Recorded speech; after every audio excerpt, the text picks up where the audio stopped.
Did you know that too many renters in an HOA community could make it nearly impossible for a buyer to get a loan?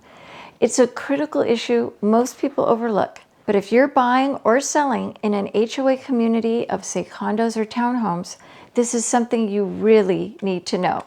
Let me break it down for you. When the percentage of renters in an HOA community exceeds 50%, and often as high as over 51%, lenders start backing away. Why? Because lenders see owner-occupied homes as safer investments. Homeowners are much more likely to keep up with the maintenance, pay their HOA dues on time, and stay actively involved in the community. They care. Renters, on the other hand, may or may not. They don't have the same long-term interest in the property. This can lead to higher delinquency rates on HOA dues, missed payments, and financial instability within the community itself if those renters back out or default and leave the seller or the landlord in kind of a hardship situation.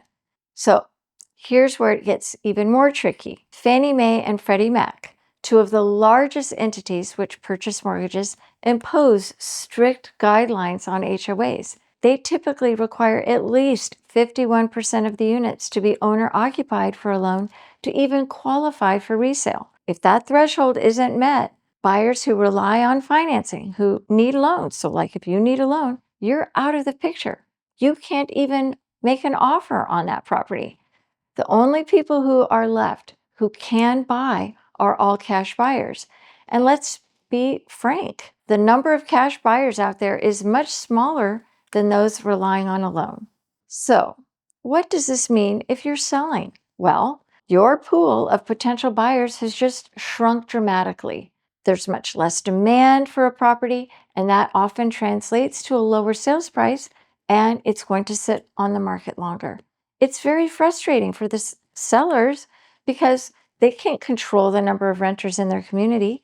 And even if your property is beautiful, your renters, even if your property is beautiful, your HOA's renter to owner ratio is going to scare lenders and by extension buyers away from your property. That's if you're selling. If you're buying, this could be a major roadblock. Even if you love the home and it fits all of your needs, your lender might flat out reject the loan application because of the HOA's high renter to owner ratio. It doesn't matter how qualified you are as a buyer. If the community doesn't meet the guidelines for the lender, the loan won't go through. That's a scary thing. And if you're thinking of buying an investment property, where you've got to think about that. You don't want those high ratios. On top of that, communities with a high number of renters often face other challenges. On top of that, communities with a high number of renters can face other challenges. Maybe they feel more transient, or maybe there's less community involvement, or maybe there's lower upkeep overall. Resale values can also take a hit because buyers view these communities as less desirable. It's a domino effect that starts with too many renters and ends with maybe a reduced property value for everyone. So here's the takeaway.